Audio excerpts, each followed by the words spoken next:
Site. ہم لوگ ان دنوں بہت پریشان تھے۔ بات یہ تھی کہ مالک مکان نے ہمیں گھر خالی کرنے کا نوٹس دے دیا تھا۔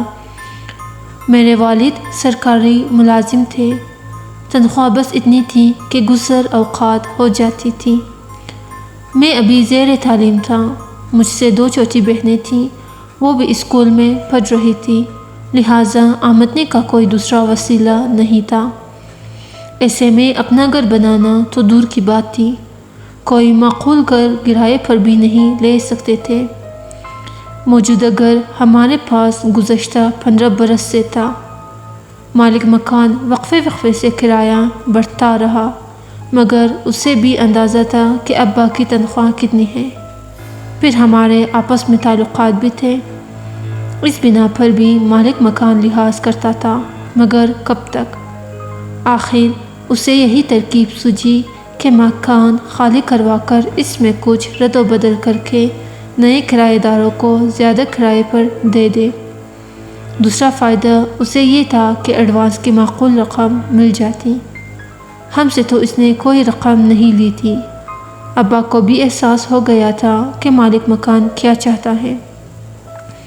ابا اس پوزیشن میں نہیں تھے کہ منہ مانگا کرایہ ادا کر سکے، سو انہوں نے بھی اس میں عافیت جانی کہ کوئی اور مکان تلاش کر لے۔ جس مکان میں ہم رہ رہے تھے وہ پرانی طرز کا تھا، نقشہ بھی عام سا تھا۔ امی کو ہمیشہ یہی خواہش رہی کہ کسی خوبصورت سے گھر میں رہے، مگر یہ ایسی خواہش تھی جس کا پورا ہونا ناممکن نظر آتا تھا۔ اب جو نئے مکان کی تلاش شروع ہوئی تو امی کی خواہش نے پھر سر اٹھایا۔ مجھے بڑا دکھ ہوتا تھا کہ میری امی صبح سے شام تک ہم لوگوں کی خدمت کرتی رہتی ہے، کبھی اچھا پہنا نہ اچھا کھایا، چھوٹی چھوٹی نا آسودہ خواہشوں کے جال میں جکڑی رہی۔ وہ اس پرانی طرز کے گھر کو بھی سجاتی سنوارتی رہتی تھی۔ آنگن کچا تھا، مگر اماں نے پانی چھڑک چھڑک کر سیمنٹ جیسا بنا دیا تھا۔ دیواروں کے ساتھ ساتھ گلاب، موتیا کے پودے اور دیوار پر چنبیلی چڑھی ہوئی تھی۔ برآمدے میں گملوں پر کیرو پیرو کر اس میں سیدھا بہار پھول لگا کر اس کو سجایا ہوا تھا۔ ان کی بڑی خواہش تھی کہ اللہ میاں کبھی ان کے دن بھی پھیر دے اور انہیں بھی ایک خوبصورت گھر مل جائے۔ یہ ایسی خواہش تھی جو اکثر ان کی زبان پر آ جاتی تھی۔ ابا ان کی اس خواہش پر چڑھ جاتے اور اکثر ہی دونوں میں تلخ کلامی ہو جاتی۔ اب مالک مکان نے جب مکان خالی کروانے کا طے کر ہی لیا تو ناچار ابو کو نیا گھر ڈھونڈنا پڑا۔ ابا چاہتے تھے کہ گھر ایسی جگہ ہو جہاں سے میرا کالج اور بہنوں کا اسکول نزدیک پڑے، بس اسٹاپ بھی دور نہ ہو اور مارکیٹ بھی قریب ہو، آبادی بھی اچھی ہو۔ یہ تمام خوبیاں کرائے کے مکان میں نہیں ہو سکتی تھی۔ میں ابا کے ساتھ صبح شام گھر دیکھنے جاتا تھا۔ جب کبھی میں نکلنے لگتا امی آہستہ سے کہتے گھر اچھا بنا ہوا ہو۔ میں اس بات میں سر ہلاتا اور دل میں ٹھان لیتا کہ جلد سے جلد پڑھ لکھ کر جو کام کروں گا وہ یہ ہوگا کہ ایک اچھا سا گھر بناؤں گا، ایسا گھر جو امی کی امنگوں پر پورا اترے۔ ابا تو یہ کام زندگی بھر نہیں کر سکیں گے۔ بد نصیبی سے ہم جہاں کہیں بھی گھر دیکھنے گئے، اگر ابا کی خواہشوں کے مطابق ہو تو کرایہ اتنا زیادہ ہوتا کہ ابا افورڈ نہیں کر سکتے تھے۔ اگر کرایہ کم ہوتا تو مرغے کے ڈربے جیسا فلیٹ یا مکان ملتا، ایسا خراب کہ جس میں رہنے کا تصور نہ کیا جا سکے۔ جس دوران ہم گھر ڈھونڈ رہے تھے، ابا کی ملاقات ایک شخص سے ہو گئی جو ایک اسٹیٹ ایجنسی کا مالک تھا۔ اس نے بتایا کہ پاس کئی مناسب گھر مناسب کرائے پر موجود ہیں۔ ایک گھر کی تو اس نے اتنی تعریف کی کہ وہ بہت خوبصورت اور بالکل نیا مکان ہے۔ جن لوگوں نے وہ گھر بنوایا تھا وہ امریکہ چلے گئے ہیں اور ہدایت کر گئے ہیں بے شک کرایہ زیادہ نہ لینا، مگر ایسے لوگوں کو دینا جو گھر رکھنا جانتے ہوں۔ وہ تو چوکیدار رکھ کر جا رہے تھے، مگر میں نے مشورہ دیا کہ چوکیدار بھی گھر کی حفاظت نہیں کر سکے گا۔ آج کل